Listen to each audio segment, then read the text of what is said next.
Welcome back to another video. My name is Derek, and today we're going to be going over a compilation of shorts that have been put together that go into some depth about some of the deeper repairs that we see in the industry. So let's get started.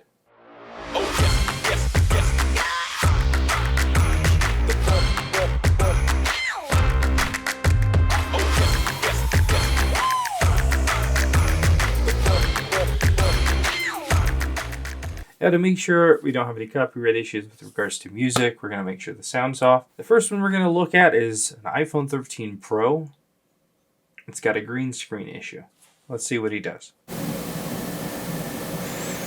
Alright, so he's got the green screen issue. He's already tried running, looks like jumpers, because that can fix the issue a lot of the times.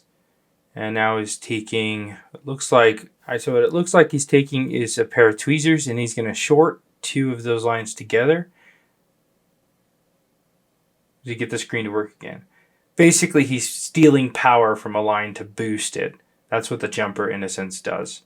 And so he's isolated which line does it, and he's running the jumper via tweezers. Now, soldering on an actual jumper would completely solve the issue and actually continue to make the screen work. The real solution, though, would be to make sure that the flex cable is laminated properly. Not practical for most people because you have to remove the bezel, have a laminating machine that you can compress down on the flex, but running a jumper on the 13 series, especially the 13 Pro, 13 Pro Max, I've already done a video on that, and I actually just did a video on the 14 Pro Max screen with the same issue, kind of. Let's take a look at that.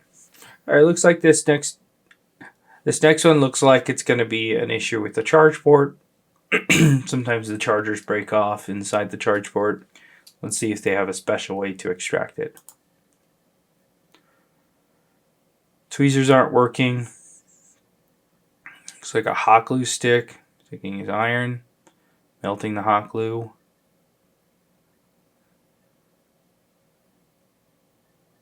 Sticking it to it, letting it cool down.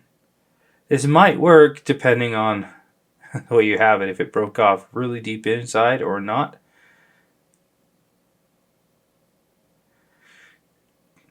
In my opinion, tweezers would have worked if he had kept at it.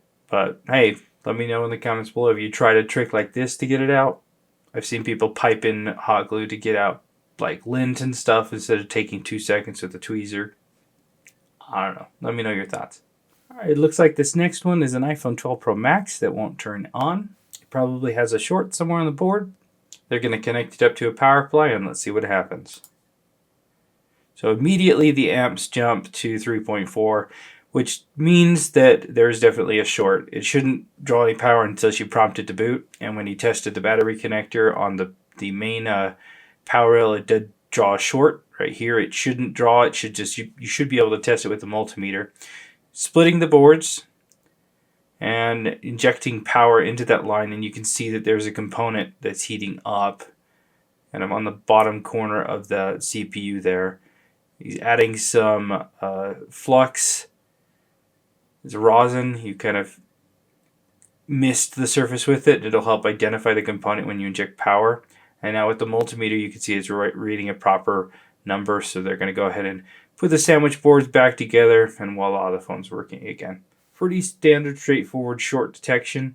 The component that's causing the short most of the time will heat up. If it's a chip that heats up, it could be the chips, the first in the line of defense, I guess you could say, between it and the actual shorted component. But if there's a capacitor that's lighting up, like in this case, it's definitely going to be the culprit.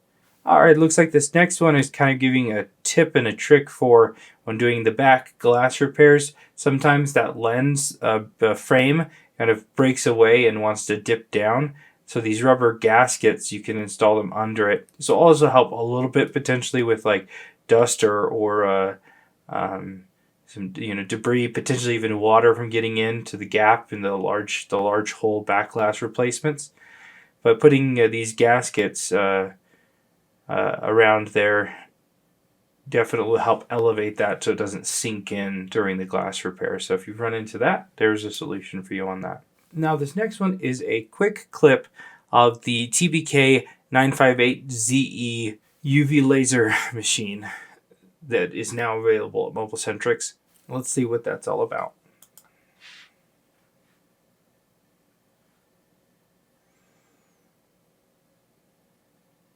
It's got a built-in interface, which is nice. You don't have to have a computer off to the side. Now we're going to watch it remove the bracket on an iPhone screen. Looks like he's selecting the iPhone 10.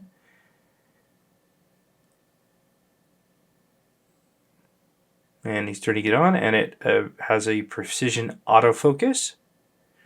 There's a nice door to close it so you can keep everything intact. Probably the fumes. It's got a built-in fume extractor. And it's cutting right through all of the paint and adhesive on the bezel. This makes for easier removal to the point where you can just simply, oh, look at that, pull it right off, which is amazing if you're refurbishing. And looks like they've got a screen tester.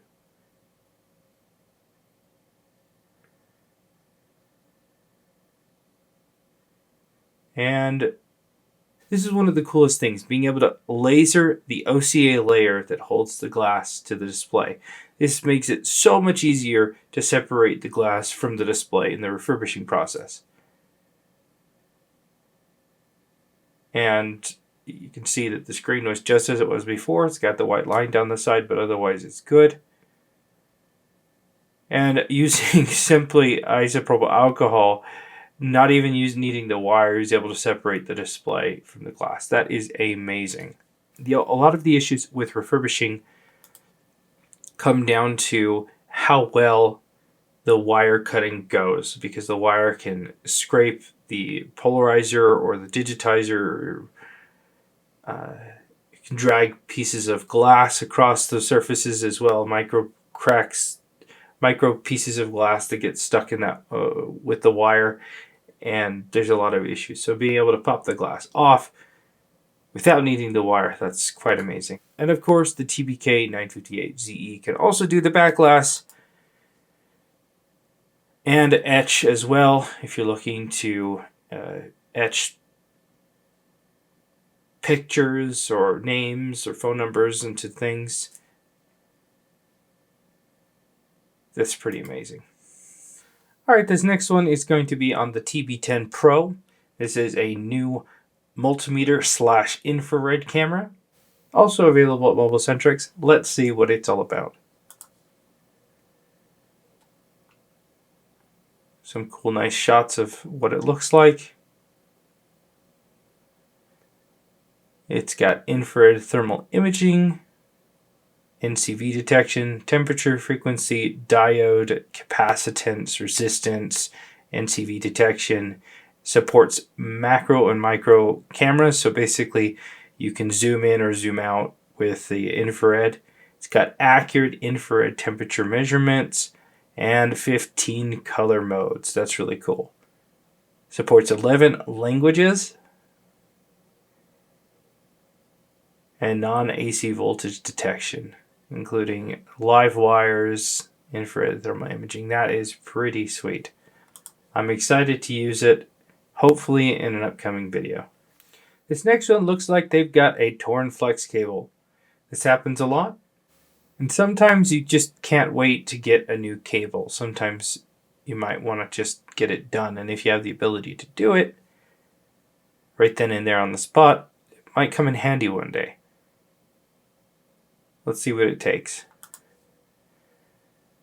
Putting down some double-sided adhesive to hold it in place, aligning it up, using some UV mask, probably just to secure it even more.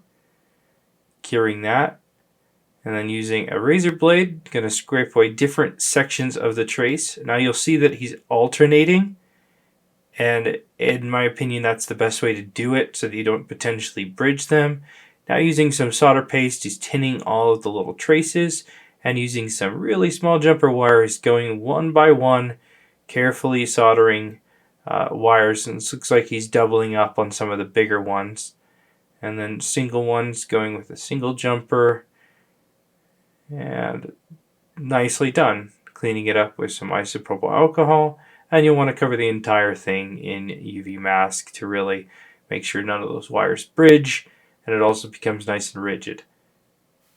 Or you can just order the flex cable and wait till it comes in to finish the repair. But if you're in a pinch, this can get it working again.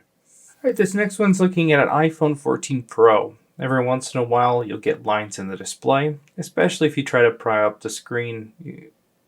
Instead of letting a nice machine lift them up, you can damage the flex at the bottom. Most of the time, you just simply delaminate a section by causing basically too much tension in that area, and the flex that is just laminated to the display pops, and then you get lines. Fixing this can be quite complex, but so let's see what it takes. Scratching the glass. Alright, so they're going through and removing the glass. Now with the new TBK machine, you don't need to use the wire. But in this case, they are. Now they're cleaning off the OCA layer, and under a microscope, they are basically going through and with what looks like a small laser re-welding or laminating those lines that were hit, and the screen comes back to life. No more line. Now, obviously, having a machine like that, or even the need for it, may or may not be something you need, depending on how often techs are damaging displays. But when these displays cost hundreds of dollars, over time, it adds up. And so having a machine that can correct for that, and having the ability to do it, may be something that we need to see more and more in the future, as things are becoming what seems to be more and more complicated with regards to pairings and things like that. Now, obviously, there's been leaps and bounds with things that can be done, especially with the way that Apple has changed how they do things with regards to the repair assistant tool in the settings. So knowing about this type of repair, I think, can be really helpful. Well, that's enough for today. If there's something that you'd like to see demonstrated in a video, let me know in the comments below.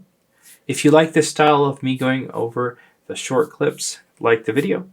Thanks a ton for watching. We'll see you in the next video.